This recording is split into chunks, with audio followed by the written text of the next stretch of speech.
Resilience Committee, and if I might call on Councillor Twigs to do a character. Whakatau hau ki te uru, whakatau hau ki te tonga.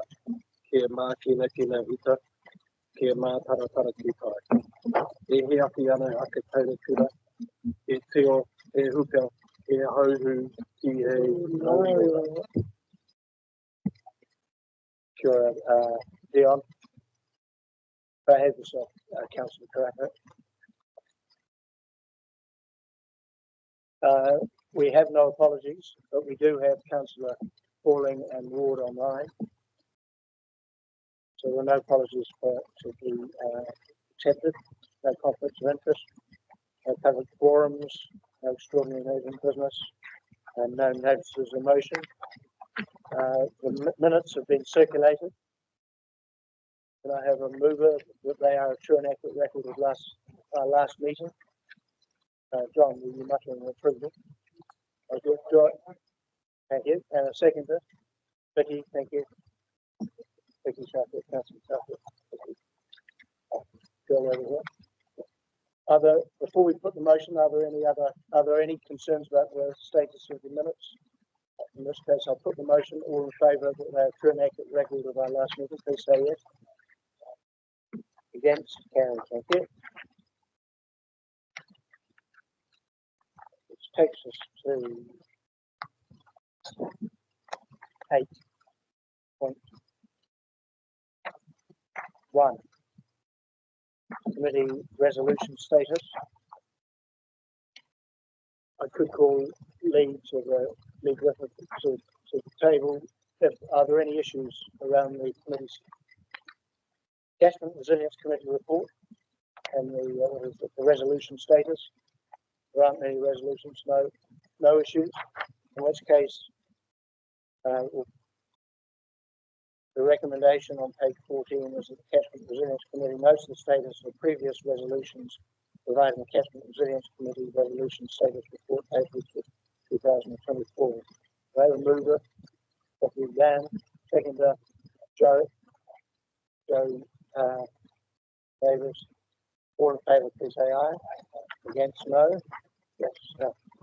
8.2, page 17. Lee Griffith is called. You better come up this time, Lee. Thank you. We take this report as read, and are there any questions for Lee or Marie? Yeah. Grant, I think you had a. Yeah, I just on page 22, just clarification on the NFE funding for the 3 2-year projects. I was wondering if you could just update us on how they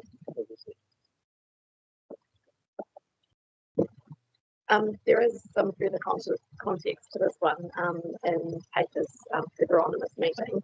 But in regards to specifically the room for the river one, they are progressing well.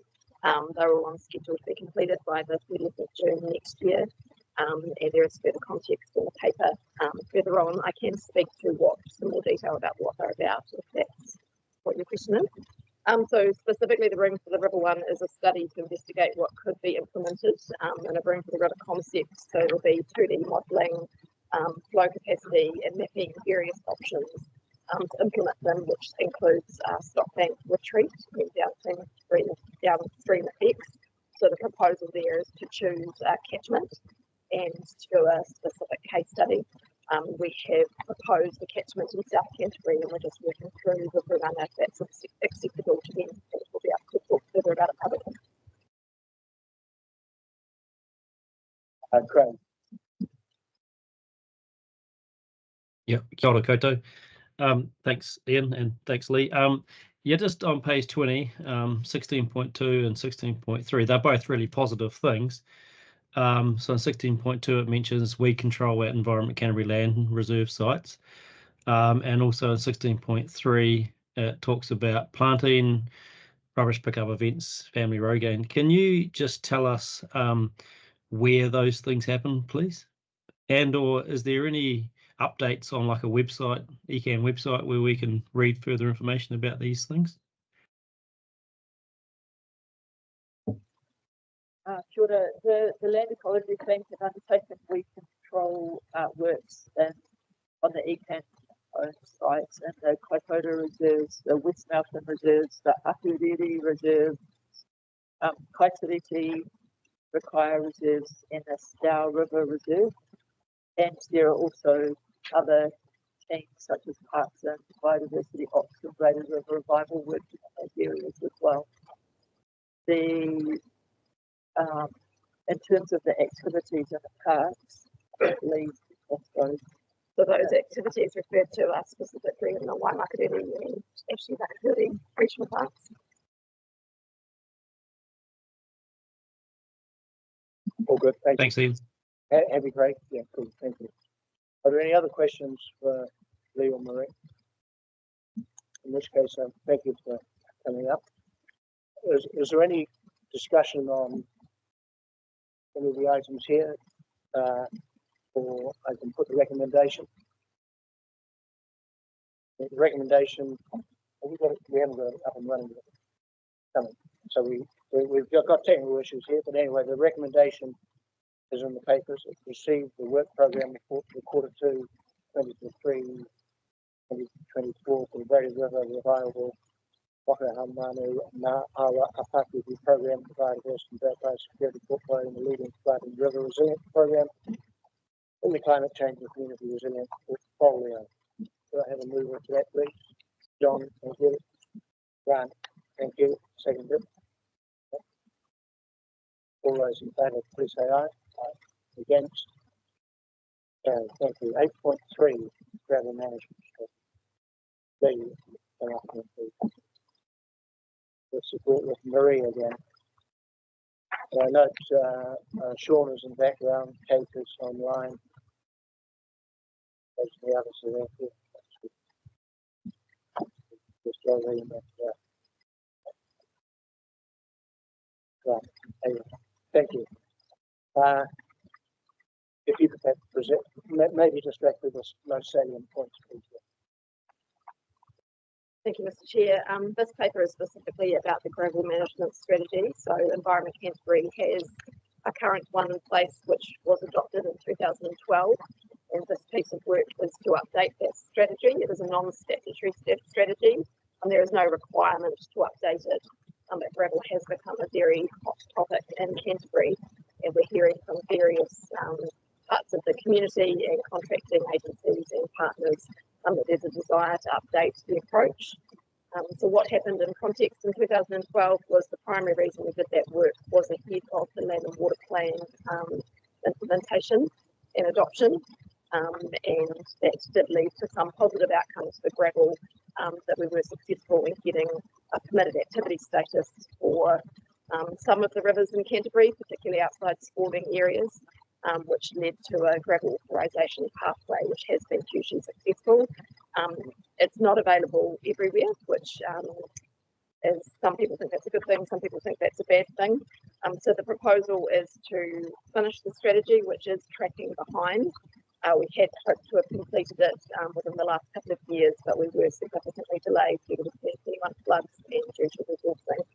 This paper outlines a process to get this hopefully completed by Christmas, which will start with further engagement with industry groups and interested parties and partners and stakeholders.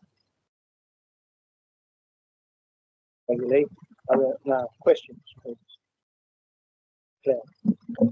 Just a question around 47 really. Consultation and engagement indicates that some changes in thought there are likely conflict and agree device strategy between all parties is unlikely. Just like to tease that out a little bit. There are quite a number of points through there which definitely suggest some tension. What is it that you're actually particularly looking at there? Is it the risk? Is what you're trying to suggest to us to be aware of as government is around the risk sort of highlighted here. In the legal compliance, risk assessment and legal compliance. Just got a number of issues.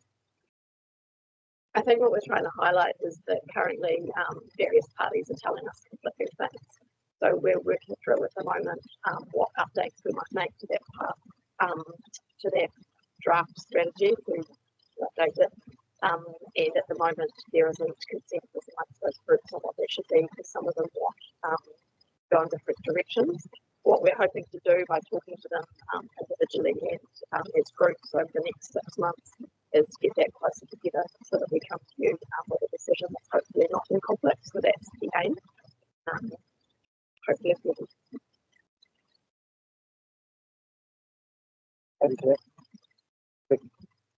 Yeah, I've got 2 questions. The first one was also on 3.7. Because it's a voluntary strategy, or it's not statutory, does that mean it is for us to sort of formulate to a point and council to approve? It's not something that goes through like hearing panel. So there isn't, in a way, I'm just wondering how if we might bring the views closer together, but ultimately this isn't, how will the balance of different values and if there's a division left there, it's literally the council table, or is it another mechanism and our staff are sort of working through that and balancing out those different values? there are several pathways which we can take. So just for context, for the 2012 strategy, we did run a special consultant process under the Local Government Act, and we did put in place a couple of independent hearings type commissioners, as well as some councillors to make that decision, and it was done this way.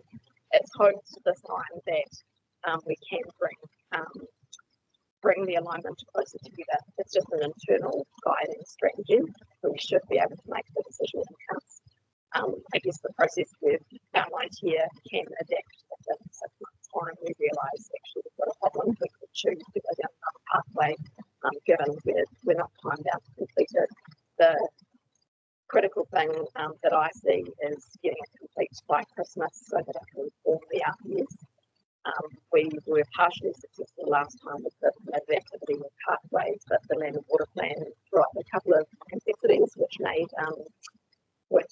were a bit unexpected. So we're hoping to resolve those through our planning framework and getting an update strategy which can inform the professional policy statement. I'm sure an update to our planning documents will be good. And then the second question, which is one that sort of touches on a number of the later papers as well, is around the clean gravel layer in our river system being actually quite critical to supporting low flows and also to enable water to pass through the ground and into groundwater. And like all the way through this, and I get it that we can come off the back of a couple of major floods, and that's really in our front of our minds. But actually, we're moving into climate change where we know we're going to have longer drought periods as well. And so, is that being, seriously taken into account? Are we looking at how we balance up those two sort of competing issues? And so, how is that being thought through? Like I say, we're also relevant to later cases as well, I think. So all the process going forward will be science informed. So that is something we will look at, and it is something that Guru had raised as well with others. Everything. Thank you, Lee. To date, in terms of the consultation, you haven't put the different sections into the same room for common meeting. Thank you, Peter. Yeah, I would know. I'd just like to note a couple of things. One is that the newsletter and the increased charges, but I think the sticking point is the cost of the complexity of actually getting the consent to do these things, and especially if you want to do industrial-like amounts that some of us need. I'd also note this is quite contentious in the wider communities, of which we'll be well aware, but I just note it for public visibility.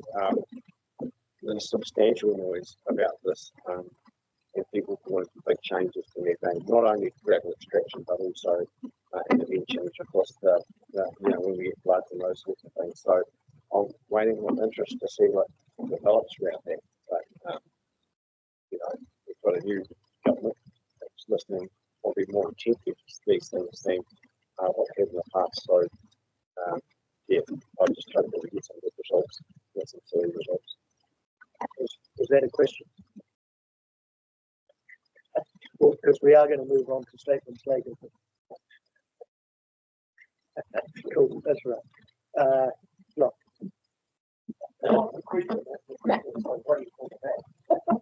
Thank you, Peter. That's all I wanted to know.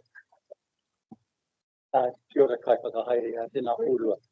I'm going to be quite clear. I'm going to have two questions, but I've just got some observations first of all. And when we talked about areas of contention, so let me turn you to page 25, and then the progress, engagement to date, and I want to cover off 21 on that progress report, which is Whakatau Runanga. My first question though, in the number 17, you have actually had a hui with mana whenua, two of them. Who were the mana whenua? We've met with all of the Waikaha, all the Pākihi Runanga and Waikaha were invited to that. Some of the peninsula ones haven't come, but the majority of them have.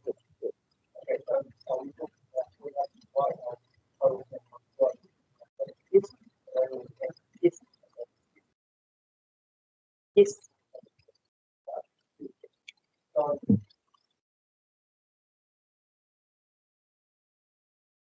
And 23. So first of all, that first point, absolutely, and it was also because I'm coming from engagement that I've had with those five Pākihi Runanga, and particularly Waihao, Araphenua, Tuahuriri, and Kaikoura.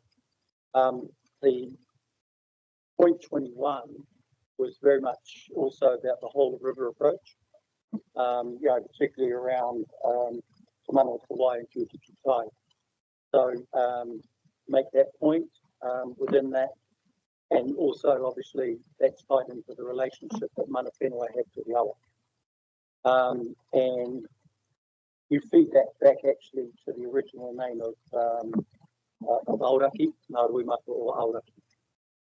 So the next one was the initial feedback from Whakatau Runanga. Now this is an interesting one because I don't know whether you actually meant to do this, but the changes sort of could potentially include restricting gravel extraction.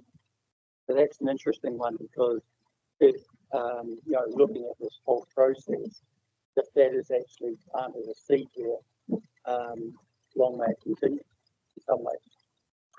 Next one is mana whenua have also expressed ongoing concerns with river-based gravel extraction, including lack of monitoring, compliance with existing authorised activities. Now, the feedback from mana whenua on some of these points is, and these, Mr. Chair, is probably operational. They're not, I don't think they're major, but I think it's worth noting them. And I'm sure you two have already heard these quite a number of times. And one is sites left, how the sites have been left actually after extraction. The other one is the destruction of the natural state of the river. And I would think that that was probably more about, extraction causing sort of main water, changing the direction of the main flows and things like that. The other part is, which is an interesting one that's come up, and it's about royalties. And I'm sure that's been touched on as well. And particularly when we're looking at the LTP proposal, possibly double the royalties, well then that's another thing I think that's really important because even though mana whenua believe that a lot of this is based on flood mitigation, and that's the excuse in some ways that we'll always use, but they see it actually a more of a wider and a diversified look at it. And I suppose they see, big companies actually extracting from the river, which making, looks like it anyway, optics, quite a bit of money actually, because the fact is that their raw material is, whatever it is, the cost of it. So why isn't that shared actually? So the final point, this is the question, because I've actually had feedback from around, well, 4 of them, is it not time during this whole process that private contractors, DOC, LINZ, ECAN, mana whenua, so major stakeholders, is it not time to get them into a room and actually have those discussions? Because Papatupu Runanga believe or feel that a lot of the discussion is only with them, and yet it'd be really good, Mr. Chair, to actually pull everyone together into the sui and actually put it on the table instead of siloing it to sort of specific groups. I mean, that's so. I'm just wondering if that's possible as part of this process. Thank you. Yes, it is certainly possible, and we can endeavour to do that. I'll just point out a couple of things. One, ECAN does have an administer what's called a gravel liaison committee. It is a regional committee. Attendance has been patchy, and we need to own the fact that due to resourcing, we're very good at running it frequently. That's something that we will be looking to do through this process, and it does bring some of those groups together if we can get them all in the same room. But I think what I'm hearing is we need to probably bring more people together. And I'll just for a point of clarity, ECAN's gravel fee that we charge, it's not a royalty. It's charged to recover monitoring costs only. There was a court case, a ready mix one on the Waimakariri River about 10 years ago that said we could charge a royalty for gravel, but we could cost recover for our survey network and monitoring costs. When we do that, it's about half and half. So just yeah, the point of clarity is taken, but I'm reporting actually that's the way they see it as a royalty. So you might want to, in your next engagement with them, actually make that point, is that it's not a royalty, it's some other quite interesting adjective.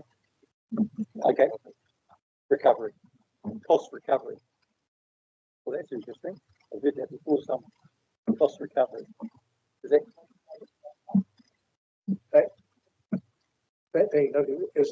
Are you done? I just wonder, in line with Nook's questioning there about having a crew of like all parties in the room, whether you might consider potential merits in dividing the region at 3, the southern area, the middle part, and the northern part, because as you said earlier, Lee, the issues around gravel management, they vary across the region. And some areas got too much. It's about 3 bags, isn't it? Some areas with too much, some too little, and in 1 or 2 places it's just right. So we need to nuance our discussion with the various parties, perhaps, accordingly. Grant. Okay. Yeah, so just probably carrying on from there, and then then I heard through the chair that the groups hadn't met, but I think the point made by the chair at the end there that there's a possibility of having three in the regions instead of all coming together, as you said, Islamic issues are different. There's probably in Kolkata there is worried about areas that are down the way or the currents and things, which is different to what's happening on Whakakapi or something like that. So because I really, especially on point 32, bullet point 2, that the risk is that we can't adequately address those ongoing obstacles and other concerns with gravel extraction, and then later on it talks about how on 33 how you look at those risks and work with obstacles in manner. So I suppose the question is, will you follow the lead of, as Chair said, and probably look at having from the regional who bringing in everyone of the players, so to speak, and find way forward. Yes, we'll do that. Thanks, Jan. Craig, not Craig, Grant, I should say. Then you. Thanks, Chair. I think I've probably got about 3, maybe 4 questions. So it goes. My first question is really related to item 7, but also bringing in 21 to 23, which has been discussed, and 32. Do you see that statement in item 7 about the likelihood of not getting agreement is related to perhaps at this stage a lack of understanding of the requirements of NPS freshwater management and the principles and the obligations of hierarchy under Te Mana O Te Wai, which if everyone knew that was the case, would that be, is that an issue? I think that people's understanding generally of the complexity of gravel extraction and the roles that environment chemistry has as both in both flood protection and as a regulator under the RMA. I think that becomes confusing for people, and I'm not sure that people completely understand the pathway through the authorisation process that Lee talked about before compared with resource consent. So it is a difficult, and so the policy settings that you're talking about and how they're applied come into that. And I've also raised in here that the central government's comments on changing those things is also a risk to us that people won't want to engage in the conversations under the current policy settings, and they are talking about future settings, which, as we know, are uncertain and not yet in place. So that just creates another level of uncertainty about what actually will. But this is a non-statutory document, so we are a lot more focused on trying to have those conversations to enable people to understand that and then enable us to find a way to work forward to implement statutory processes that we're responsible for. Second question sort of related to that a little bit. So, given the current requirements to ensure that natural character attributes and values of the river is a primary thing, so it's sort of like the environment versus the economics, the security and risk associated with level extraction. On item 16 on page 24, you talk about that the review may also identify consequential changes. Is that what are you thinking of here in terms of what we know now? So for the codes of practice referenced in paragraph section, so the way gravel authorisations work is there is a permitted activity in the land and water plan that enables environment chemistry to take gravel. It doesn't actually enable anyone else. And what we do is we use that role to pass on that permission to people to do their work for us. We obviously don't want them to do that, do whatever they want. So what we did was we put in place a code of practice that has 30, 40 conditions about how they shall or shan't take the gravel out, land access, health and safety, those types of things. So I think this is what this is signalling as gravel management strategies finish. If that looks a bit different, we might have to update those codes of practice which dictate what people can do. Third question sort of related to item 25 on page 25, where it sounds like the industry groups are suggesting that they're comfortable with principles of practice in the general direction. Kind of related to the issue of the fees being charged. In the new system, are we adequately allowing for more frequent monitoring through LiDAR data investigation so that LiDAR data is more frequent and actually targeting the areas where gravel needs to come out. Is that comfortable at the stage that we're allowing enough? Yes, it is a tool we use more and more. So part of the gravel fee that I referenced before for our monitoring network, rather than just using on-the-ground survey, we use it for the most expensive tools, including LiDAR and GCD. A final question, Chair, is related to 34, 35, 36, 37. Just clarification with that really. I suppose councillors are fairly keen on understanding what's happening with this whole process, and the timeframes for councillors to be updated and informed about the progress of this would be really important, and even invitation for councillors to be aware of when this is on, so they can be observed or whatever. Is that something that's possible in terms of those items, just to have a look at that so that councillors are keeping the loop a little bit more? Yes, we can do that. Thanks, Grant. Craig. Yeah, kia ora koutou. Thanks, Lee and Murray. I just had a question about, and I take into account that this is really complex gravel, and there is lots of issues that are raised. But I note that, the main language in the Land and Water Plan is around extraction for flood protection and erosion. But just thinking about the new sort of language we've been looking to use around river resilience, and has there been discussions, or is there evidence around, where have we been looking into evidence around, are there potential benefits around biodiversity, biosecurity, for wetland creation or environmental infrastructure along rivers where extraction is helpful to that? Has that been looked at?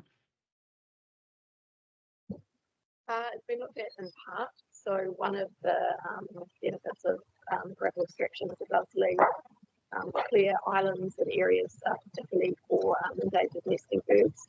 And it does at times remove weeds and things as well. And there is examples through negotiations with contractors about leaving sites in certain ways. That's not explicit in the Land and Water Plan now, and it's probably something we should look at because sometimes, depending on what we want to do on site, it does trigger other consenting requirements, which is sometimes a little frustrating when you're trying to do an environmental good. So it's certainly something we can look at tying into this process if that's appropriate.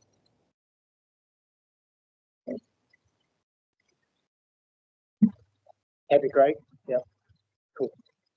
Just a follow-up question to Craig's program is: do we do monitoring and data collection on the effect when we're doing major river management work, or contractors who are taking shingle, or we're taking shingle ourselves out of the river? Do we always do biodiversity value monitoring, and have we got data which clearly describes the effect we're having, that putting machinery into rivers may or may not have on downstream values? For the flood protection piece, there's three senior environmental advisors within the flood protection team that actively monitor our codes of practice and resource defence to make sure that what we're doing in the field is correct and also is beneficial to the environment. So we have records of all the jobs we've taken place. In regards to specifically to gravel, it is seen as a low-risk activity by our compliance arm, which means it's not monitored as much as other activities. We have been encouraged to self-monitor more gravel authorisation, so we're just looking at how we can resource that, as it's something the Runanga has raised as something that might make them more comfortable with gravel extraction if we did field checks to make sure things were right. Most contractors do the right thing, but a few of them let their team down and have the reputation. Those biodiversity people actually do real-time data, just surveys or whatever, before and after various major bits of work in the river, upstream and downstream, to to give us, and if we have got that information, would we be able to bring it to one of these catchment meetings? We do it for river divisions in terms of what's there before we touch the water, which kicks into fish relocation if needed. So we have information for that for diversions and flood protection. So we can bring that to the meeting. Thank you, Lee. Any other questions? Cool, thank you. Yeah, you're true.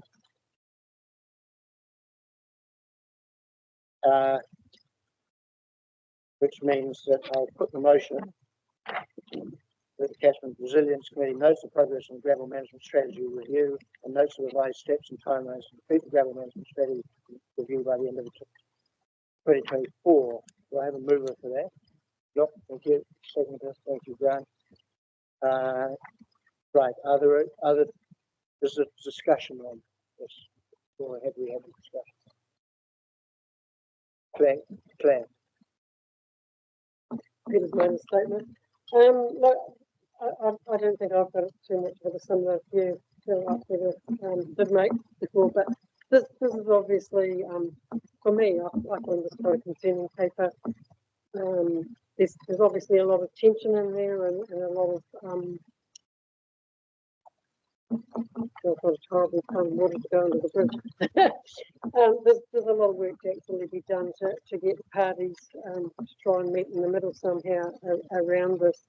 Because I sit here and I can't help but thinking, while we don't want to be taking gravel that's not available in the rivers out, if we make this too hard, we're just driving it to another activity that's occurring on the land. There's also equal concern and tensions around that, as we well know.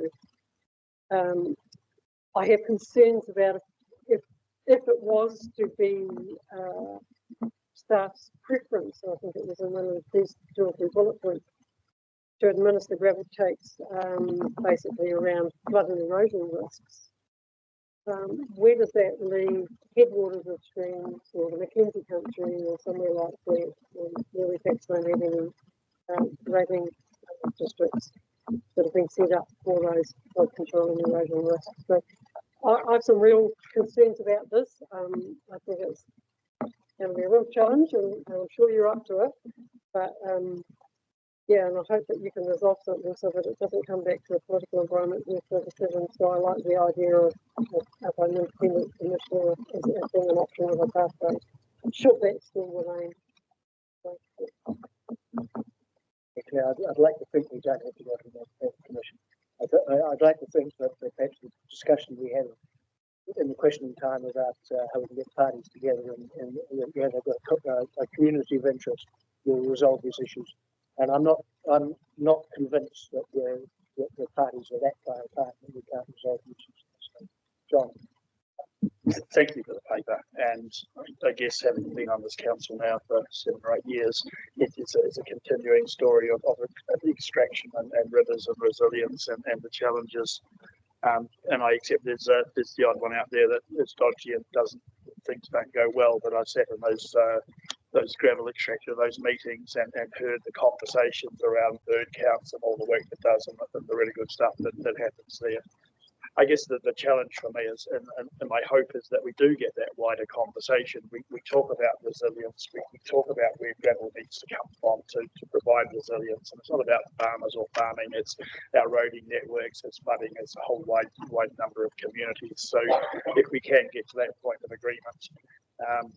I look on the other side of the debate about the development of Greater Christchurch, I guess, in a sense, the rebuild of Kaikoura post the earthquakes, and the need for gravel, the need for aggregate to make those things happen.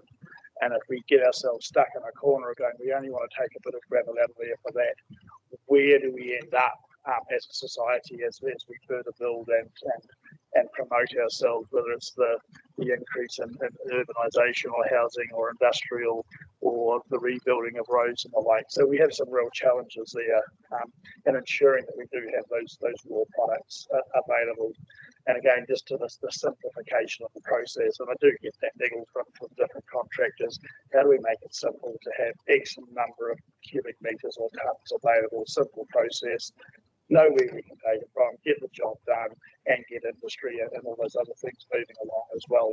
And we talk about industry at times, and we kind of categorize it and put it on a silo. We don't like industry, but industry is part of society. That's that collective society that we need to be building and continuing to grow. So hopefully we can get to that wider conversation that allows the growth, gives us the resilience, and lets our rivers do what they need to do, and get on with life. Thank you. Grant. Thanks, Chair. Yeah, thank you very much for this report. I feel comfortable that we're looking at this in depth. We have a reasonably good strategy at the moment. It deals with some things, some new things are going to come into it. For me, I think the key issues really are the LiDAR data, which is telling us where there is aggregation. Because you hear lots of stories about people saying, "Oh, that bridge is, the gravel under that bridge is no good," but we know that the river is actually doesn't change much, or it needs to come out, or it doesn't need to come out. And I think that that's really important for industry more than anything, and the public to know that there's some science behind our evaluation of where the gravel can come from. One of the key things will be, and I think Councillor Mackay suggested, is this incentivising gravel extraction from areas where we know there's going to be some problems associated with flooding, as opposed to continuing digging gravel holes in land-based quarries, which have problems of their own. So it's a matter of making sure that we do have contractors working in our rivers to take that excess gravel away. And I'm thinking that later on in the report about the shovel-ready projects, for example, in the Ashley Whakatau, where close to the, or upstream of the Whakakapi confluence. The vegetation's been cleared, but there's now large islands that are sitting there that are also potentially going to impede future flow. So it's like, okay, there's this big body of gravel. How do we get a contractor to come in and do that? What are the implications? What are the cost imbalances that we can create? And also in Kaikoura, for example, after the earthquake, the amount of gravel that's likely in the future to come down from the upper Kauai River or Kaupai River following the earthquake is huge. And it's an immense worry for the Kaikoura township. So those things come into it too. But that can all be in the plan and in the strategy. And in the past, I know Lower Ashley, real issues about the timing of extraction, how contractors operate, so project management sort of stuff, to ensure that bird habitats are left intact, and weed clearance, but also at the end of the extraction process, that those natural character values and the amenity values of that river are addressed and not forgotten about the reef. So I'm really pleased to support this strategy, this direction that's being undertaken at the moment. A bit more dialogue and a bit more conversation with the partners and stakeholders, including ourselves. Thanks, Grant. Peter. Just a piece of information, I guess, is that each house that we build in New Zealand takes 250 tonnes of aggregate. And if we can't get our aggregate out of rivers, which is plentiful in Canterbury, then the thing that we're going to end up doing is digging more out of the ground. And we know the substantial issues that we have with those in terms of dust and other nuisance values. So I think that somewhere along the line, this lever needs to be pulled back somewhere near the centre, so we do things that are that we've thought through properly. I'd note that the point that Sean made, because I thought, sure, we can dig all this gravel from Christchurch out of Waimakariri, but in fact, Christchurch, only 20% of the aggregate that's required for those for use in Christchurch in the Greater Christchurch area can come out of the Waimakariri because otherwise it will be over extracted. So that gives you an idea that the process that our river engineers are going through is well informed. I'm done. Thanks. Yeah. Thanks, Peter. Are you on that point, or Nook was in line? But I mean, are you happy for Vicky to go first? Nook, go. Well, just to say that the amount of aggregate used in our construction industry is actually way more than what I think it needs to be. There are other techniques we can use, much more sustainable. I interviewed a landscape architect a few years ago who said Canterbury loves concrete. We're absolutely addicted to concrete. Well, Canterbury in particular, because we have easy access to gravel. Now, no, this is my comments. I'm allowed to make comments. I'm making my comments. So I went to an event the other evening with a landscape architect from the UK who said that they're really pretty much don't use concrete, certainly not in landscaping anymore, because of the carbon footprint of that, and that the British building industry is now being really regulated around the amount of carbon that they're using in every construction. So I know this is outside of Environment Canterbury's ability, but the building industry needs to sort itself out. We need to get off our addiction to concrete and gravel out of our rivers, notwithstanding that there are places where it is needed and there's things that need to be done. But you know, this is, and one of the things that help to drive change is actually making sure that we don't just make it a free for all and gravel cheap and easy as it is in Canterbury, to make sure that we use it as a precious resource as it is. So that's my comments. Thanks, Vicky. I do remember a lot of concrete roads, but not. Kia ora. Thank you for the paper. As a NITO appointed councillor, it does give me some comfort actually that in your progress report that you have very much taken into account the Papatupu Runanga Mana Whenua relationship with the awa. And I started off when I had the question observations and talked about Ruimatu Aoraki, which is the name for the Waikato River. And I think it's important that we continue to acknowledge the fact is that that is our main river, and from there actually comes our whole kind of ethos around the river. Like, I am the river and the river is me. That kind of whole ethos there.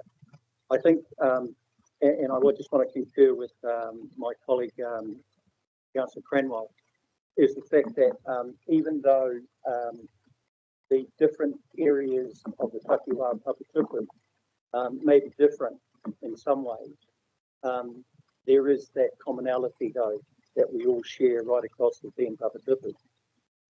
But understanding too, with my colleagues here on the table, is that there is indeed a thing, and I think that we've turned a corner on that within the Papatupu, is that we understand about productive economies. But I just want to quote one of the chairs of the Papatupu saying, "How we create wealth is our issue. It is about how we all manage its creation." What we were hitting on around materials that we use, traditional materials, you need to move from there to more environmentally friendly. But that is a secondary thing for us. The first thing for Mana Whenua is actually about the health of the river, and if you are going to change it, will it be detrimental to its health? The other one is that it's about our species and taonga that actually thrive in those rivers, and what is the effect on them.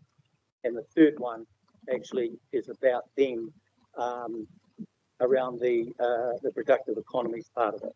But that's why we all want to be part of it, because if you're actually involved in productive economies, you actually then have an opportunity to be able to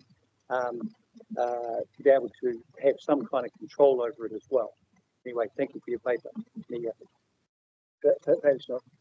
If there are no other comments, I may just trying to perhaps make a comment myself and then sum up some of the advice that perhaps has come from this discussion. And I think it's important to remember. Oh, sorry, Nick. Is that Nick who's got his hand up? Yep. Yeah, it's me. It's me. Sorry, go, Nick. Sorry, I was told that you were there and I forgot about you. I'll just like to say thanks for the presentation of this paper. I just get a little bit concerned that we're going to get some pushback from some of the contractors who are extracting shingle from our rivers, and I know that some of them are already talking about, digging holes in other places, and I think we need to be needs to be a wee bit of give and take on all sides, and I do agree with what Doc has said, that we all need to get together and all work together. Thank you. Thanks, Nick. Right. We've got to acknowledge that gravel management in our rivers is a critical cost centre for how we manage our rivers for their flood capacity, which is the primary purpose of the gravel management strategy in the first place.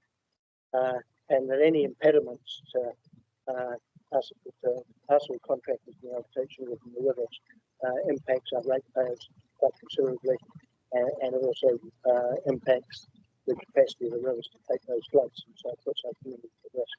And so where we have, and so any impediments to being able to take shingle need to be justified and rigorously challenged, in my view. But that's not to say we don't have codes of conduct and codes of practice as to what should or shouldn't be allowed. But we need to remember that every time we put a barrier to being able to take shingle out of the rivers, we either force the shingle extraction to semi-sector quarries, or it just doesn't get done, and then the rivers lose their capacity. So we need to think about that in terms of the outcome of this gravel management strategy. We've had three useful suggestions as to perhaps help you reflect on how to move forward. And the one is the huis, and we've had both Councillor Karakia and Cranwell encourage perhaps three huis based on the region, based on the different interests across the region, where we put the different players into the same room and have constructive discussion. Grant talked about LiDAR, and I'm conscious of the fact that actually sometimes analysing LiDAR takes longer than flying the LiDAR in the first place. But I think the point, Grant, I'd like to suggest you were making is that we need the information to tell us where the shingle is, and we need that on a sort of an updated and a light-footed approach to how we manage our rivers. And I'm not sure LiDAR necessarily is entirely the right answer or the whole answer on that. But the better information we have in terms of where the shingle is available, the less issues we're likely to have between environmentalists, runanga interests, and our contractors. So that's a useful suggestion. And I think, and the other one, which of course was really important because I thought of it myself, was the one about the data about the effect on biodiversity. I'm not sure if you got into it, but I think it would be useful if we could perhaps have a report on that, because if that is impacting our ability to access and do work in the rivers itself, then we need to, as a council, I think there'd be some use in perhaps just being reassured that some of the barriers we put in front of ourselves are justified in the first place. So having said that, we will put the motion. We've got it all in front of us. Oh, it's up there. All in favour. Oh no, yes, we've had a movement second, haven't we? Yep. All in favour, please say aye. Against, carried. Thank you. I think that was good discussion. Thank you. Right, 8.4. Braided River Revival. Pākihi. Marie, do you come up to this? Okay. Lee Griffith, sorry, Lee. And Marie.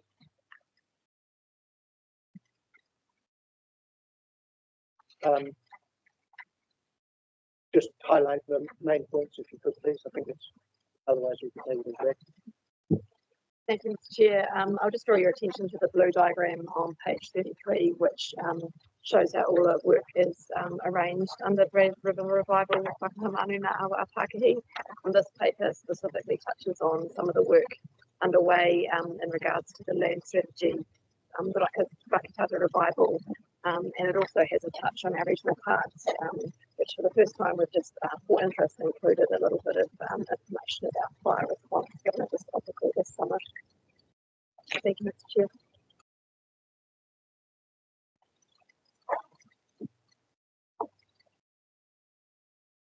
Any questions? Claire? Yeah, I had a question. Whereabouts is the Ashley recommended strategy up to? She's been sitting there, not even spinning at the wheels, I don't think, for quite some time. So that piece of work has paused. A key partner has some significant resourcing issues at present, so we're unable to progress that. So we have diverted our resources to try and finish the Whakatau one, and that staff member is also working on the after this. So that's there is an intention to complete that important piece of work with Ashley Whakatau, probably in about a 2-year time frame. But at the moment, we're not. Can I just add something to that, please? I think we did prioritise that on your reach section of that, and there is a master plan developed. So that was actually completed in the 2022, and that's now been implemented. So we are considering if there are opportunities to do it reach by reach as part of that if we can't do the whole thing. So we are trying to look at ways to be able to move that forward. I think it's quite concerning that we might be looking for another 2 years to finish what has been a substantial piece of work that I think we started probably in the previous term of council anyway, so probably 3 years ago now. Yeah, I'm really concerned about that. I just would like to think that given all the investment that we've put into that river system, particularly with the really reef control in our people, that we could actually expedite it. So that's disappointing.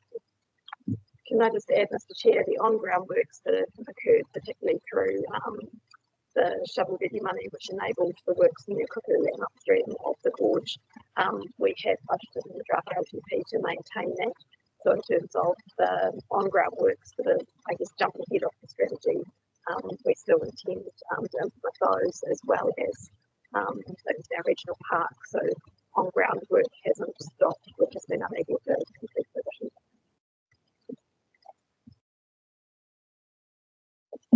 You're happy to have, sorry. Yeah, I'll ask after just do a report back where we're going. I think it would be nice to implement.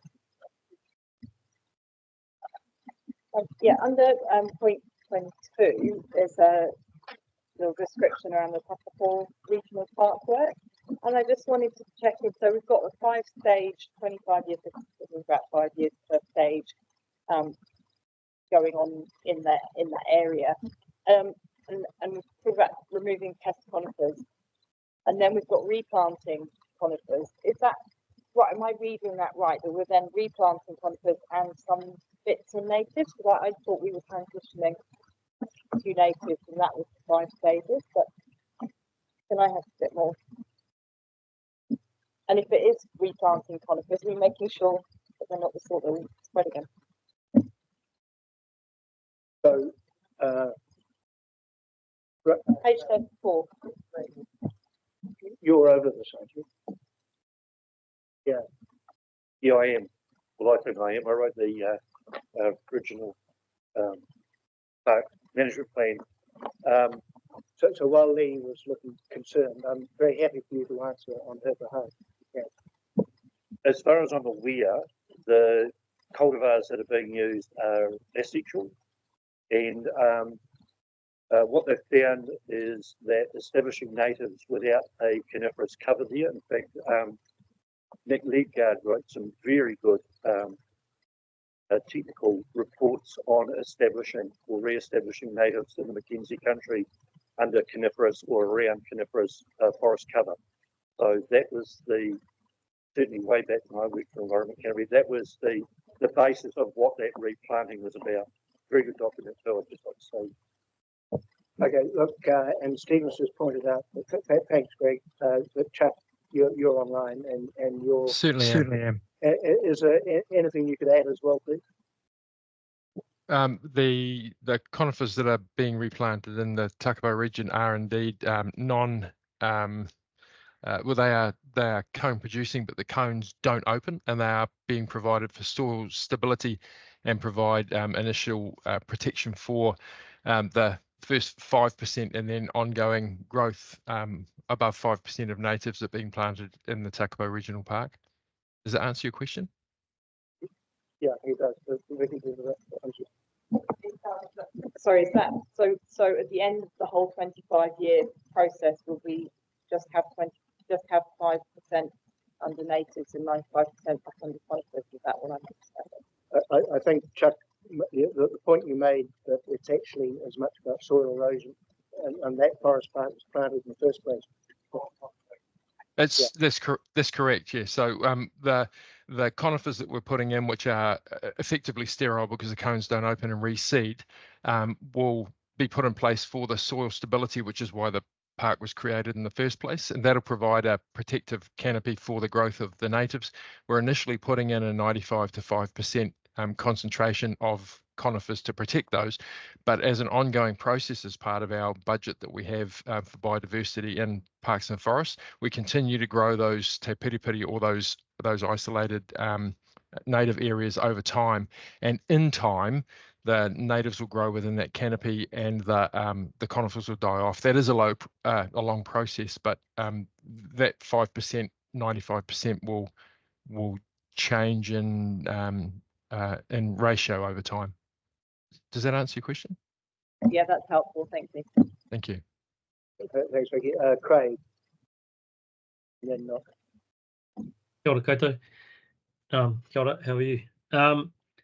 Yeah, I just wanted to, first of all, go back to Claire's question about the Whakahuri and understand if, the work we've been looking to do on sort of whole of catchment rating and all that, would that help the Whakahuri process if we had, a better coverage of rates for the whole catchment for the Whakahuri so that you could get more support and more attention put there? Would that help?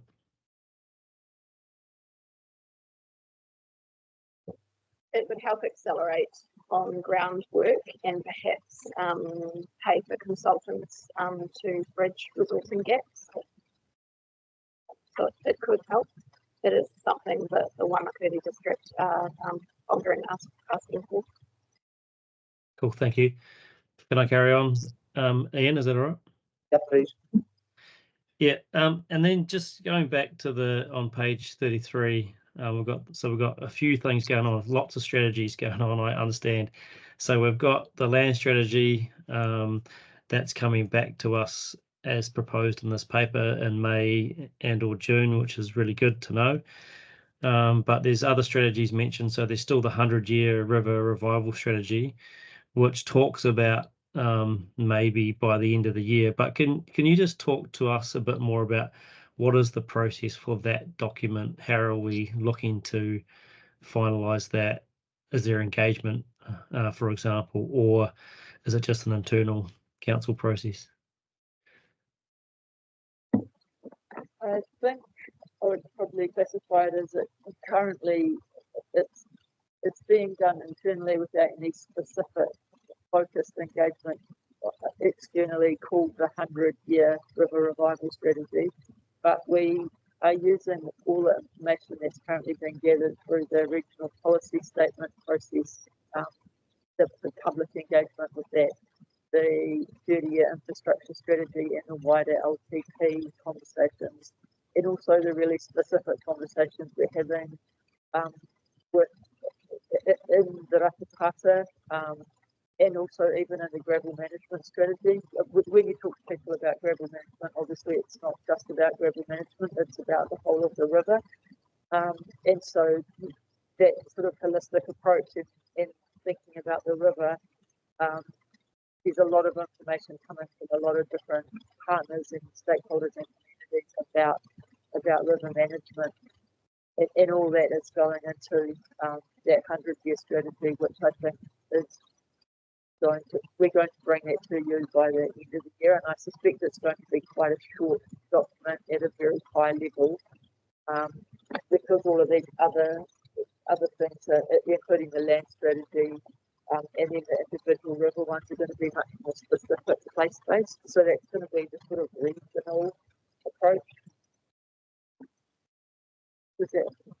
Yeah, cool. Thank you. I suppose I'm just really keen to sort of understand when we might see it again, and what sort of process we might undertake to provide feedback. So, yeah, it'd be good in the next while if we can sort of land on some dates for when. I mean, it's great that we've finally got some dates for the land strategy, but I'm just really concerned that, you know, we have been working on these for a while, but like Claire stated, it'd be good to just lock some stuff down, and even if they're not perfect, we just need to probably get them sorted.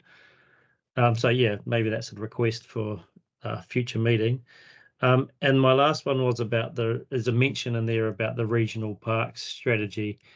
Do we mean, because it's related to the land strategy stuff that's mentioned, is that the current strategies that already exist for Waimakariri, Takapo, Rakahuri, for example, or are these new strategies that we're looking to do? I'm just a bit confused. Thank you.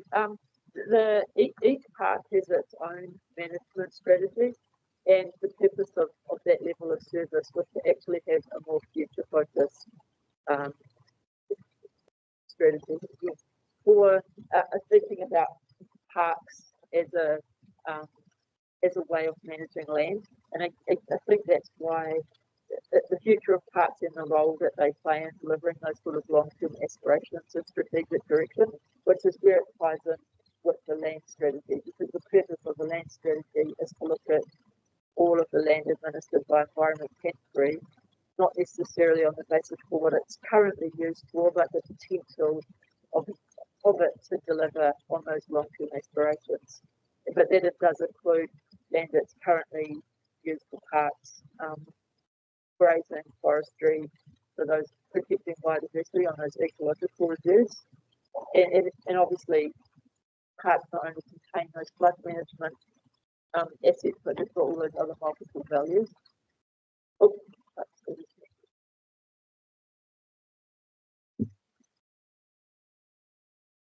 May I? Yes. Sorry, just to answer your question a little further, Councillor Pauling. The documents that you're referring to before on the parks, they're park management plans rather than strategies, and those management plans are being revised now.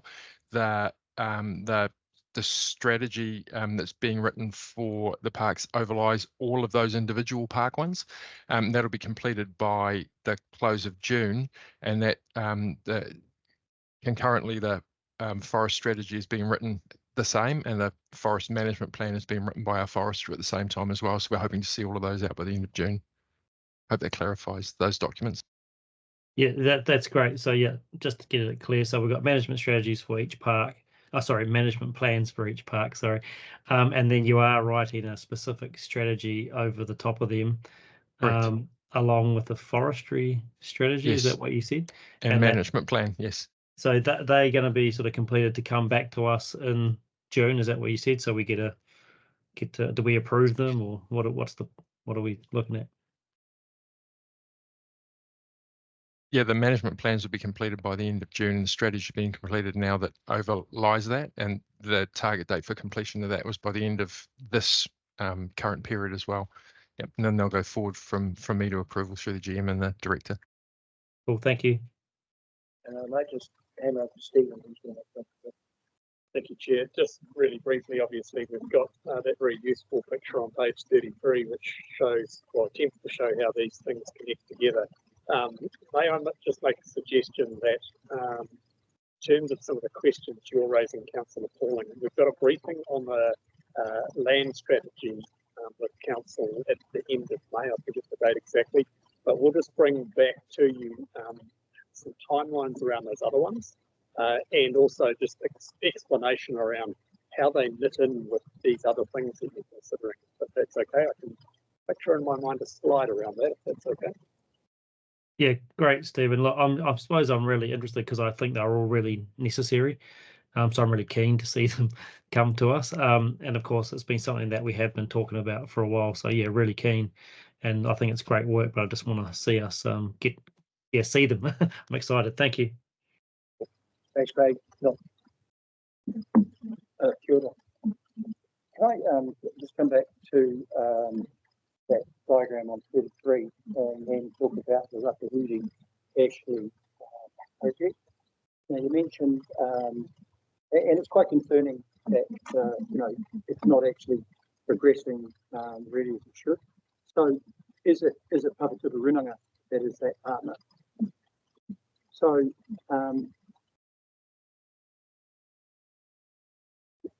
what are the?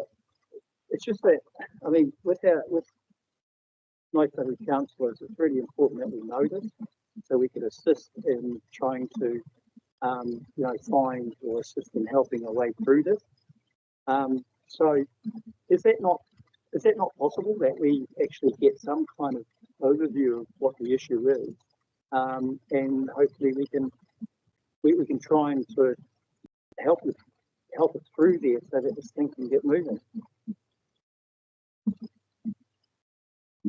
Can I suggest through the chair that we have a conversation offline about that?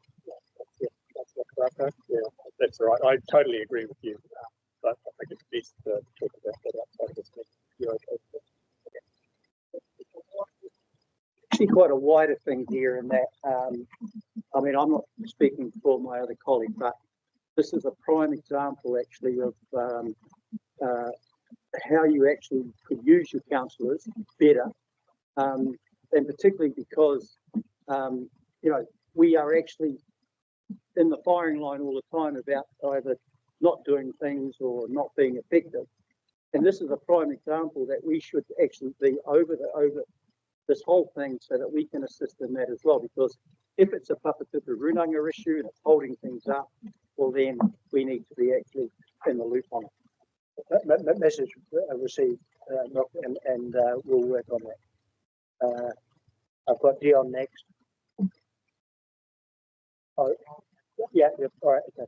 Sure, thanks, Mr. Chair. I'll just throw one in there too. I was actually asked if I could support that project a year ago, forwarded through to the executive to make sure there was no conflict of interest. I've never heard back. So Mahanui were waiting for a response from me. So there's a bit of a breakdown there. Kia ora. Okay, Dion. Mine's not really relevant, but I'll ask it anyway. With what's happened with the Whakatau River the last couple of days, and the rail bridge, are there any opportunities in what's happening there to kickstart some of the other conversations around that? Kickstart conversations around what? Funding, getting people's acting together, coordinating some of the conversations that need to happen, because that's a classic point in case of what's happened excuse me, down there at the moment with that rail bridge. It wasn't a big flood in the state. So there's some real problems, but I'm just, when I read through the paper, that as a live conversation that's happening now, there must be conversations that happen to start streamlining stuff.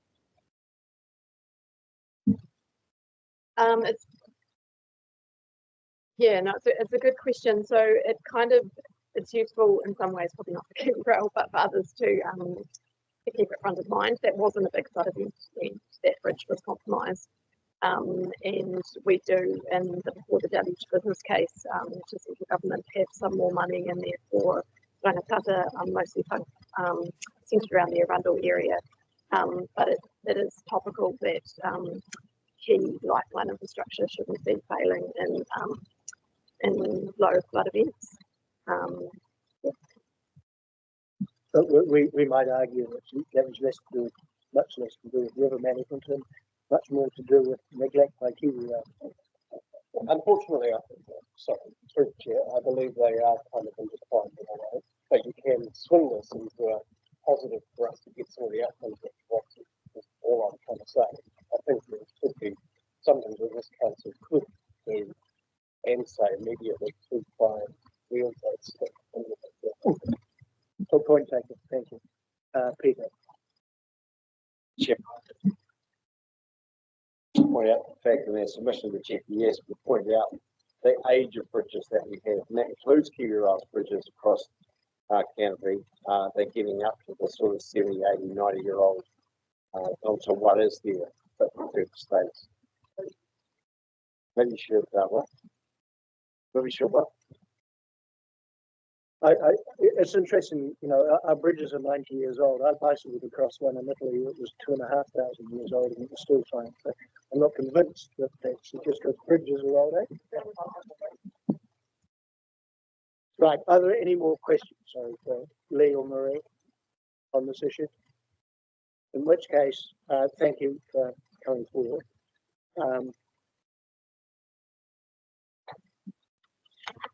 We're on 8.4. So there are 3 recommendations. Do I have a mover for those 3 recommendations, please? Thanks, Greg. Joe, you're seconding that. See that? Thank you, Joe. Is there any further discussion on the recommendations? Are you happy that I put those recommendations? All in favour, please say aye. Against, carry. Thank you. Work program 8.55, work program update.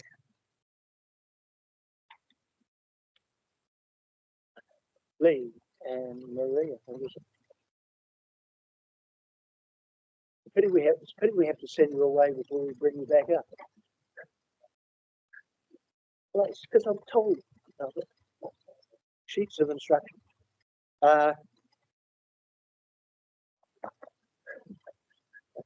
All right, that's all my bit. This is a brief but important report. Are there any highlights you'd like to, or can we take it as read?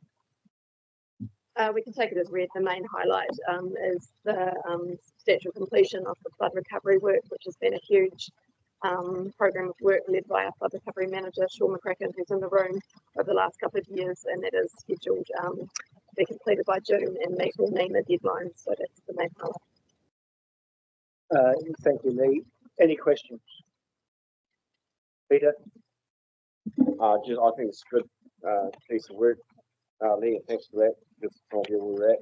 However, we are considering the possibility of getting money from the government in terms of the academic money. One of the things that I'd like to understand, and I know that we've advised ministers that we have about 70% of the 80 projects across New Zealand that have considered and ready to go essentially, but where's the Canterbury button? Thank you, Councillor Scott. So Canterbury's Canterbury's piece of the For the Deluge business case is 7 projects totaling $38 million worth of work over a 3-year period. So I'll just tell you what all 7 projects are. But I just want to make firstly very clear that they all are ready to start on the ground come 1 July. So there are 2 or 3 of them that do have a resource consenting element, but we can do that in years 2 or 3. But they are all ready to go. They are in the draft 30-year infrastructure strategy. Some of them are beyond year 4, so should we be offered contracts for them, we would come back to councillors about funding, and some external people have offered in some places to contribute a local share as well. But we will drop into that detail more should we be successful and being offered the project. So the project's full line of sight. The first one is called Region-Wide Flood Recovery and Resilience Program, and it makes up 20 million of that 38. And I mention that because that one has a number of work streams, so it effectively picks up the majority of our draft 30-year infrastructure strategy, which has 20-ish projects in it. It will enable gravel extraction, particularly in the Ashford and Whakatau area, as well as accelerate a number of stock bank projects, and will be well received by many rating districts, particularly if we're offered a co-investment arrangement of 60% central government and 40% local share, as is proposed in the business case. The second project is around Waitarako, Washdike Sea Down area, which you heard a little bit about in the public briefing this morning, which is a $4 million project, particularly centred around the Stock Bank retreat, drain retreat, and a number of other initiatives in that area. The third project is an extension of our very successful firm transition project led by Greg Stanley, who's in the room. That's a $4 million project, all ready to go, doesn't need any consenting, mainly centred around planting and weed control and other initiatives, which significantly reduce our maintenance costs in the short term, as well as having a significant biodiversity spin-off. So that one also has multiple work streams and is across the region, and has been hugely successful, as you'll see in the next paper, particularly with social procurement outcomes. The fourth one is Rangatata Flood Resilience, which is also an extension of our current recently completed shovel-ready project. That's a $3 million initiative, primarily focused around proposed infrastructure in the Arundel area, as well as other pieces of work throughout the river. There is a structure upgrade and adaptation project, which is proposed to be $2.5 million.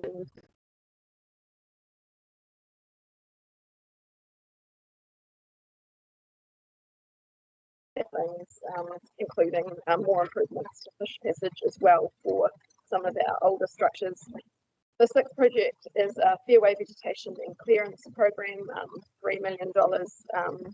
So we completed some of that in our first round of shovel ready, such as the already mentioned work on the Whakakapi, as well as some of the Waipua work. So that one is all ready to go. And the last one is a project around Causewell, Hiratini and Te Waihora, which picks up some recommendations from the scheme review that was completed around possible sediment traps to capture sediment coming off the hill, as well as other possible water storage and planting and weed control initiatives. Thank you, Lee. That was a very good reply. And the message to central government is we're ready to go. We're consulting with our communities, so we're all set. We're not the problem. Craig.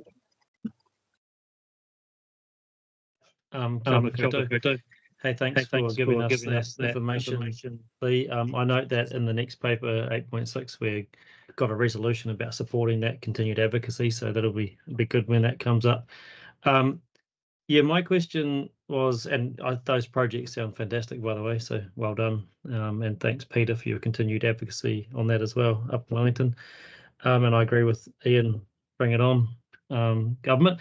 I just wanted to ask a question about scheme reviews. And, you know, I'm really interested in, you know, our next steps on that. I know it's probably post the LTP, but I'm really keen for us to, you know, obviously we've got hopefully we get support for the Waikirikiri, Selwyn, sort of all of catchment work. And then I'm really keen for us to be thinking about how that goes beyond that. Is that something that you've been continuing to think about coming up? And it relates to my question about the Whakahuri before as well, of course. Yeah, there's a little bit of a theme in my answers here around resourcing. So scheme reviews did pause to some degree due to resourcing after the 2021 flood event. We have also had a couple of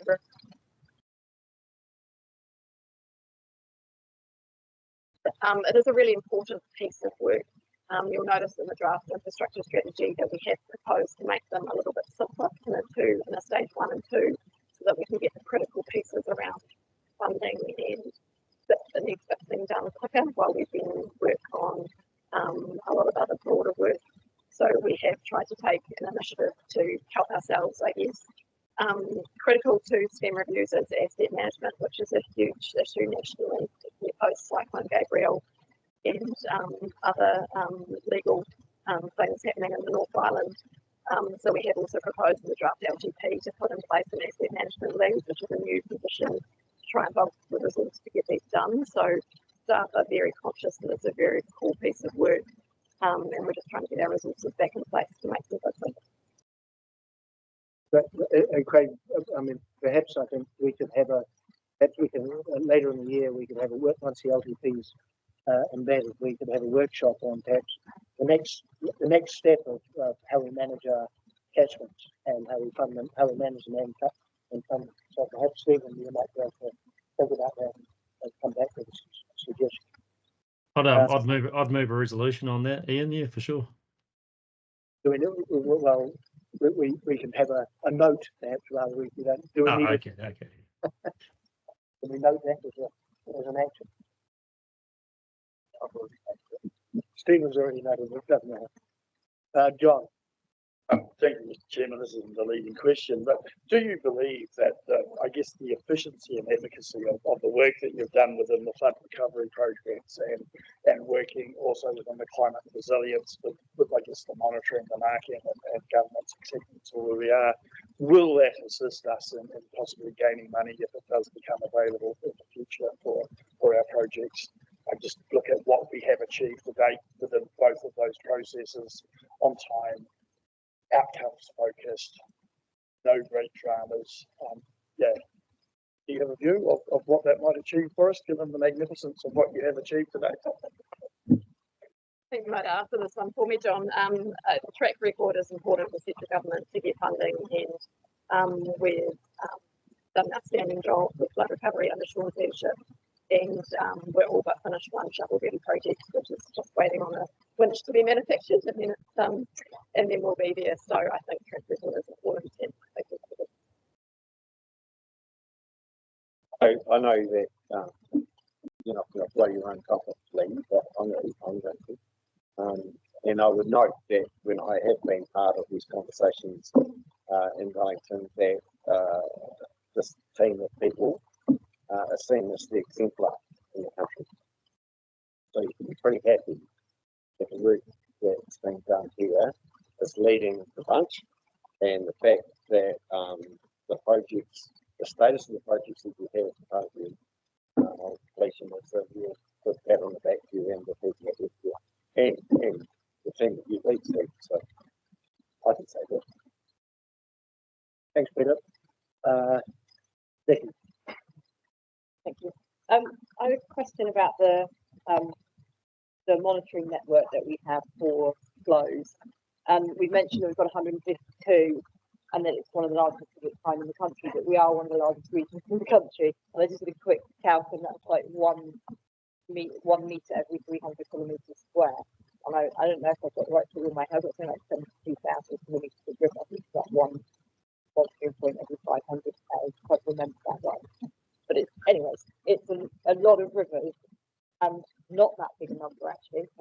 Do we have enough? And is this actually looking at simply reinstating? Like, I think this is around the context of reinstating and securing what we have in the effect, having been impacted by the floods. But it sort of alludes to possibly some additional, or am I reading that wrong? And if either way, do we need more? Are there other techniques that we are already looking at that might be, a better way of monitoring than these ones that are quite vulnerable? Tim, do you want to? It cuts across both sides. Yes, thank you, Chair, and happy to answer. And it does cut across, but I would emphasise that there's really close liaison between the Science Group and the Rivers Group on this issue. The number of recorders, of flow recorders that we have across the region is, I was thinking how to answer this. The first thing I would say is that they're there for multiple reasons. Flooding is one of the reasons, and it's a really important one. But they're also there for low flow restrictions and for understanding the hydrology, that we use as part of our board planning, and particularly around climate change. So that they are there for a multiple of reasons. The network is constantly under review, and it is very common. I mean, I think in the time I've been at GCAM, it seemed to remember when I started, which is 15 years ago, we had under 100. So it is, it has expanded considerably, and it is still expanding. and often it is on the recommendation of people like Lee and Sean and the river engineers of actually, you know, we could do with something else. Often that's rain gauges as well as the flow recorders. It's not just both. It's not just flow. In terms of the methodology used, we are constantly looking at new ways, and without going into great detail, but again, in the 15 years that I've been here, the technology has changed hugely. So yes, we still have fixed sites quite often, but the technology used and the ability to,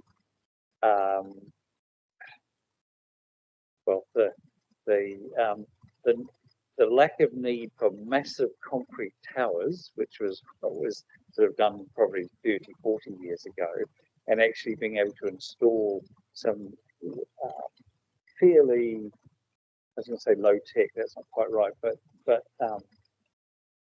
instrumentation that doesn't require massive infrastructure and can either be replaced very quickly or is actually less vulnerable to floods is something that we've been working on over the years, and we certainly have it. And then in terms of other techniques that, you know, perhaps don't require a fixed site, there's a research project that we've been closely involved with and been providing field work with the University of Canterbury, looking at remote sensing of flows. It's still a long way away from anything operational, but we've been really interested in it because it, you know, offers a greater opportunity. But in terms of the 150, I mean, that comes back to being fiscally responsible while still trying to maintain as good a network as we possibly can. But it has been expanding, and we would expect it to expand with time. Thanks, John. Heavy, and I note that quite often when one or two of the river liaison committees, they have specific requests for additional sites to manage for a variety of reasons. Yeah, and you're next. Certainly.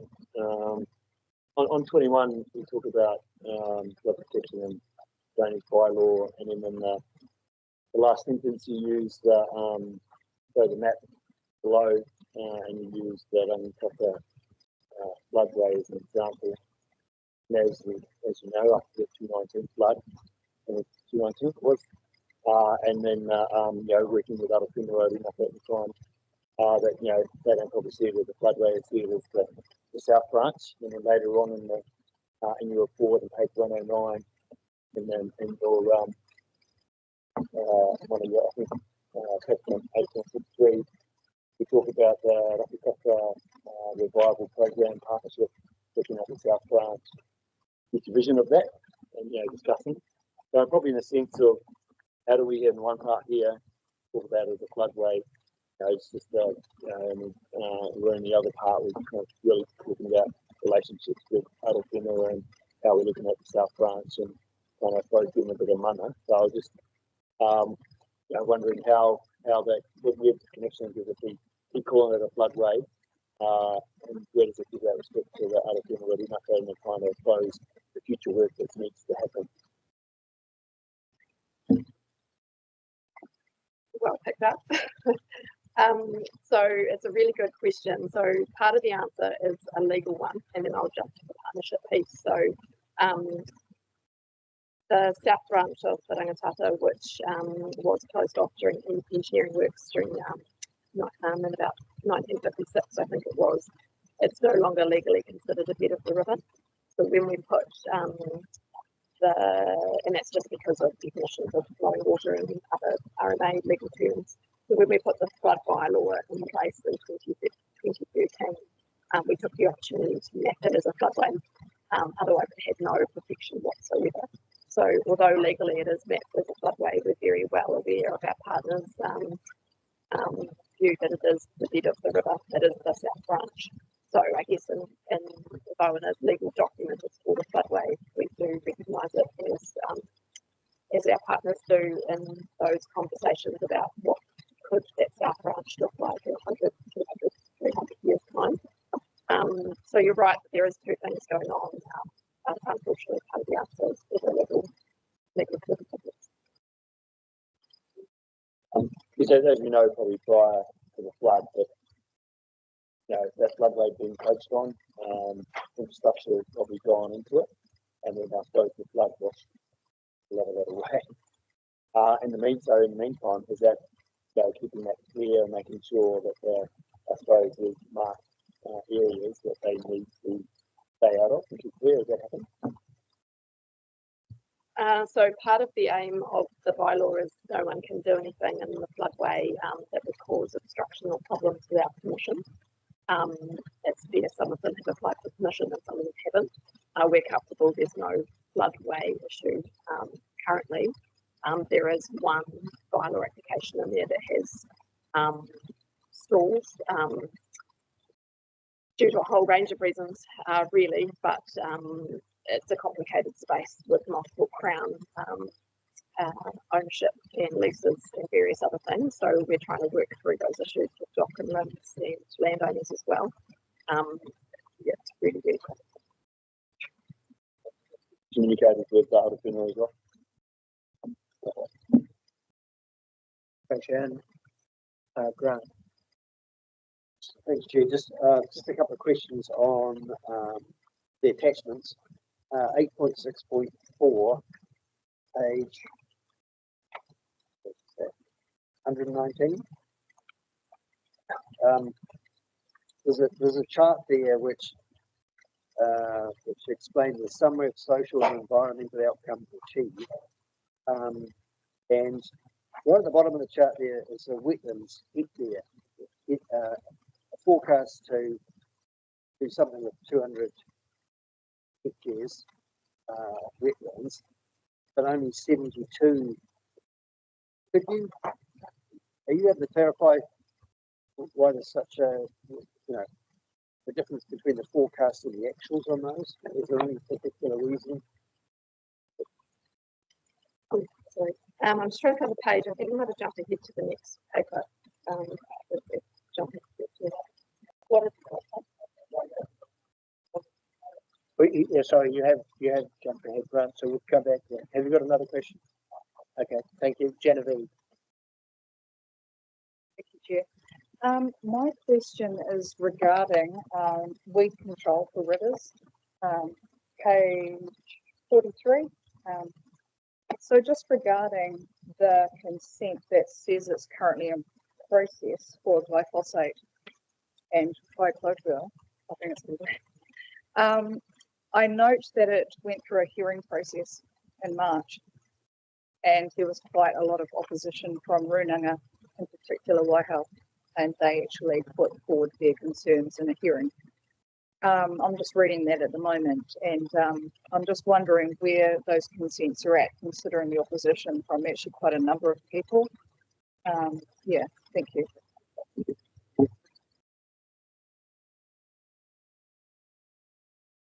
Spraying. There were about 25 submissions in total. A number of Runanga did oppose that application. Some of them changed their position slightly. None of them turned up at the hearing, but a couple of them did make written statements. We only had 2 submitters turn up at the hearing, one in support and one in off.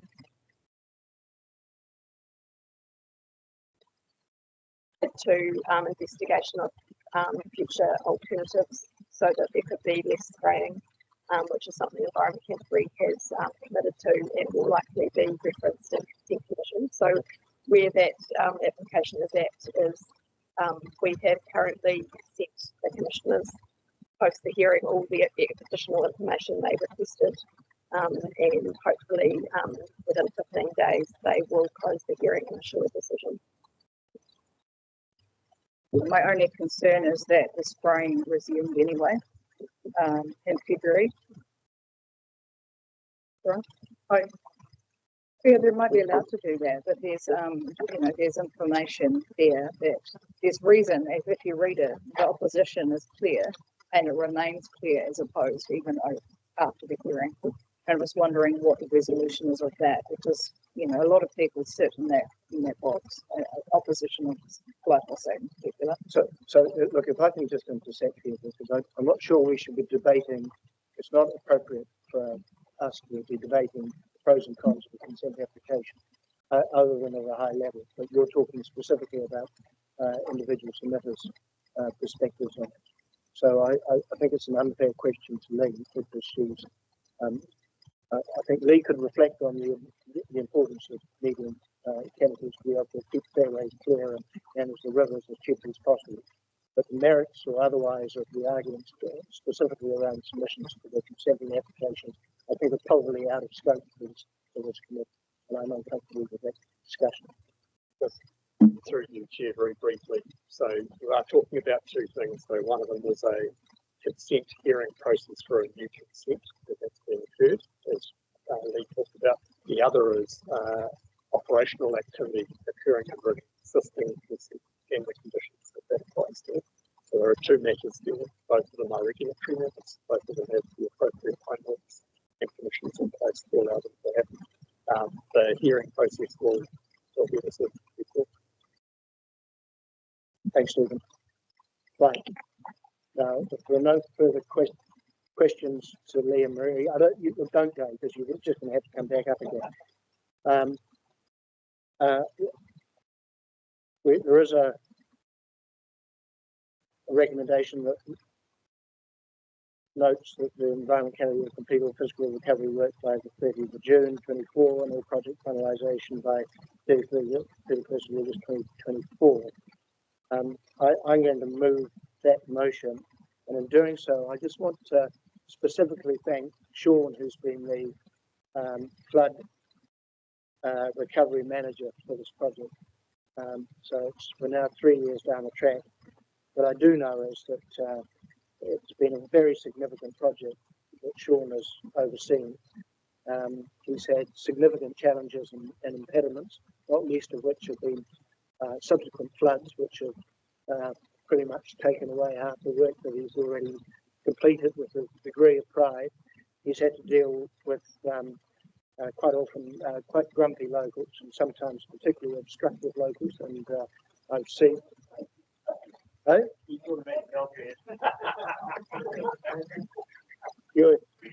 I can't possibly comment. Sean might be able to comment later down the line. But look, and my observation, and I've been privileged enough to watch Sean over these 3 years and the way he's gone about his job, and that he's been calm, professional, mostly good-humoured, and done it in a very measured and professional way. And I think this council owes Sean a huge debt of gratitude.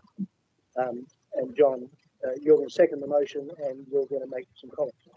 Look, I would, Mr. Chairman. I was going to do a similar, and I guess you've highlighted the work that Sean has done, but it's that whole Rivers team and the operations team that has managed to achieve the outcomes we have, both within the river resilience and the flooding work and the climate as the next paper goes. So I think in noting that, and if we could note in a minute, I think this council's appreciation of the work of Sean, Lee, the whole Rivers team and operations, and what has been achieved over the last few years in both the climate resilience and the river recovery work. I think it is magnificent. Thank you.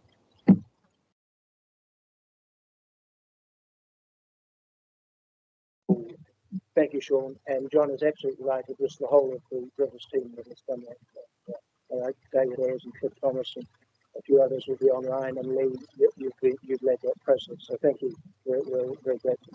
So I'll put that recommendation. All in favour, please say aye. That's carried. Thank you. Right, now we're down to the 8.6, which is the big document. Grant, you had a question on page 119. I think most of this information is here for information, so I appreciate it if we don't go into too much detail given the time of day. I'm starting to get messages about how long this meeting is taking. Thanks, Chair. I'll be quick. It's just, yeah, the reports are just, pretty informative. But I was just curious about the page 119, just down the bottom there, the wetlands, and it applies to all of the forecasted issues really. Right, wetlands particular, it says 200 hectares anticipated, ended up being 72. Is that correct?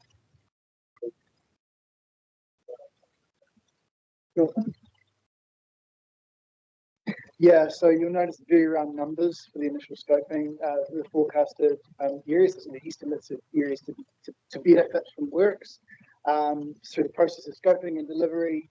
No doubt you're aware of the restrictions associated with protections for freshwater, particularly protections for wetlands.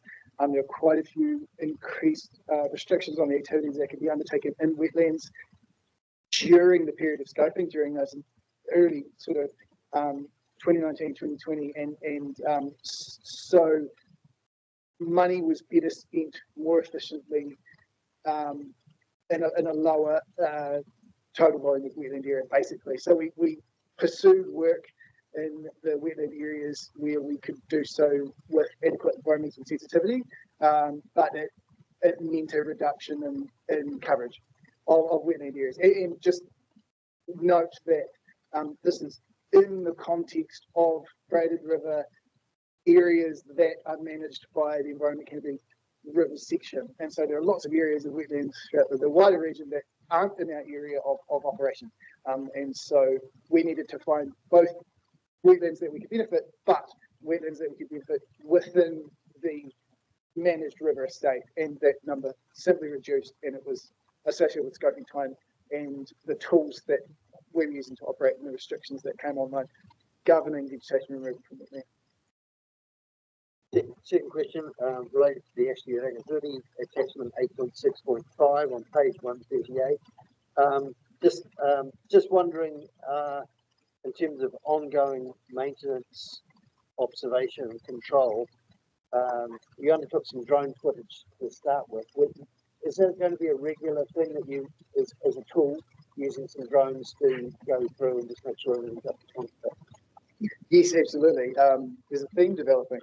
No, we also coupled it with a series of transect ground surveys, and we try to get a couple of different partners involved. You'll be aware that the land is owned by the Department of Conservation, and so their ground assessments are part of this. We also have surveys that were done in collaboration with our colleagues in science via wildlands consultants, and they had, prior to work, surveyed transects of the river at several locations up and down.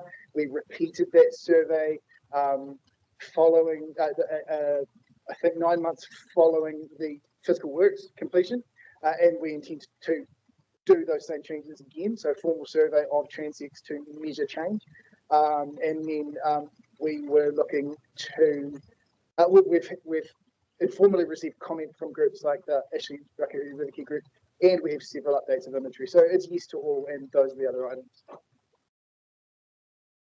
Thanks, Grant. Claire?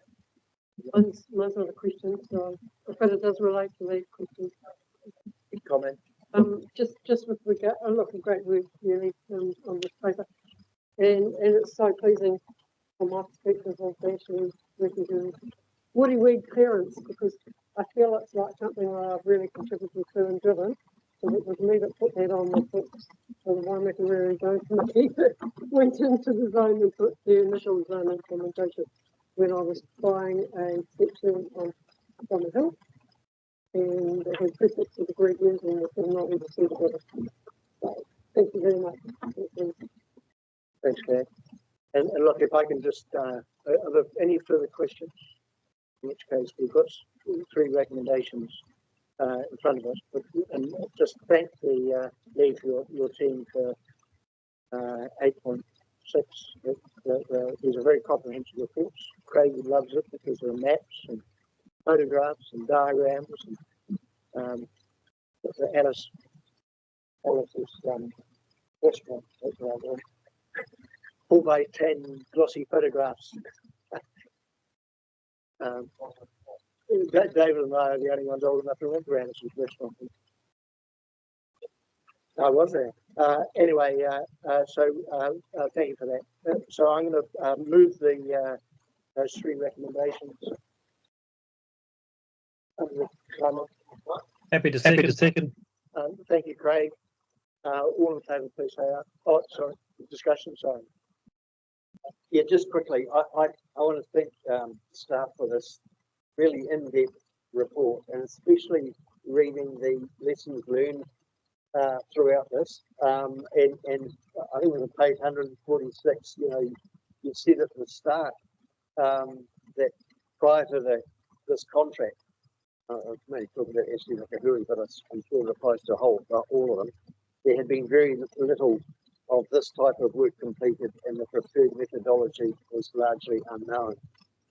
You've overcome those issues and learned as you've gone.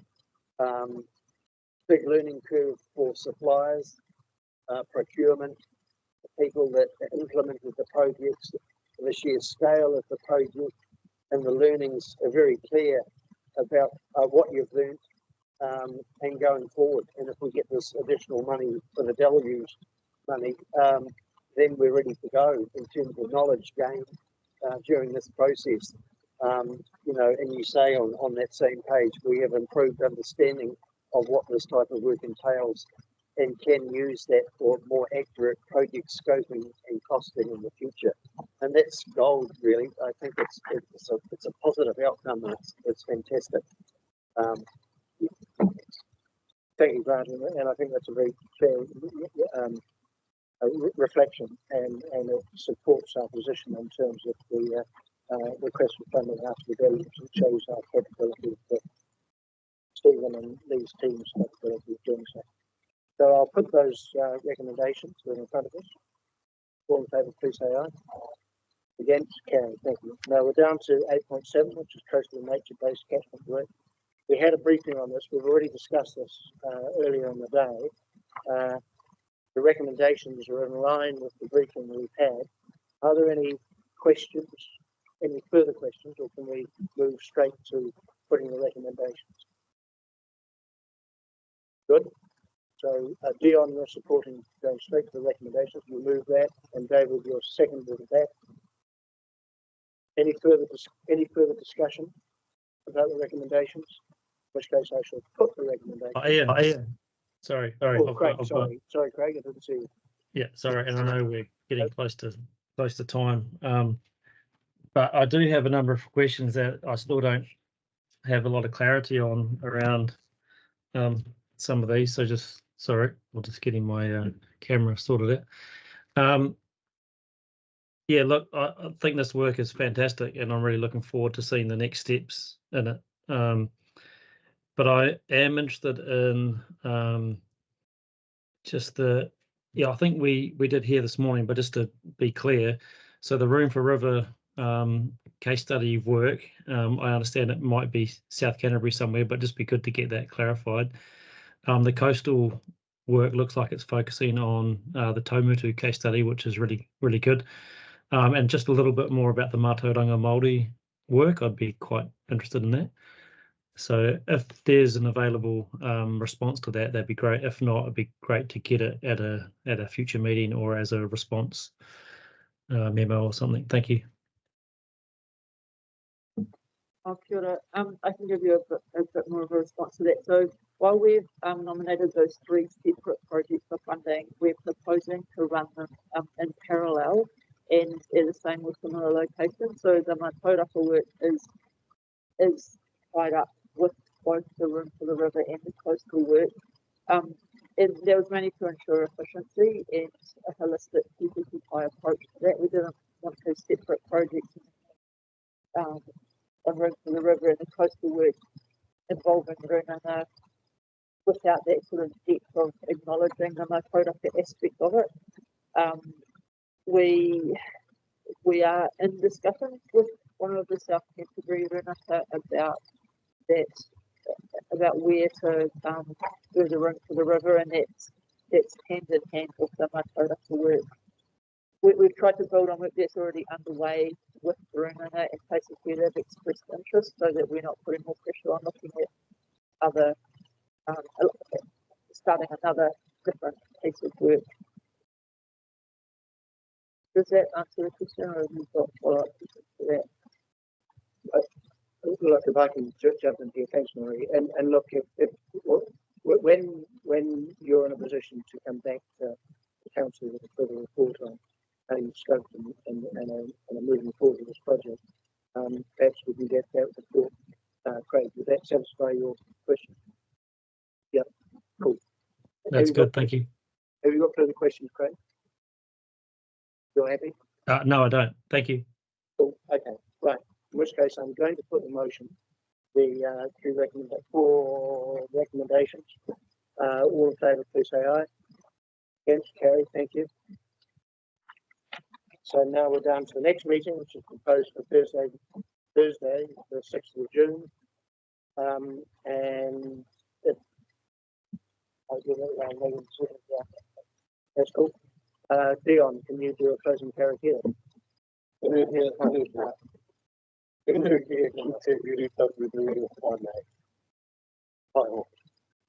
Ke wātea, ke mama, te ngākau, te tina mā te wairoa I te whakatau.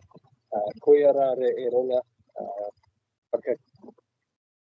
whakarira, ake e runga, ke tina, tina, huie, tai.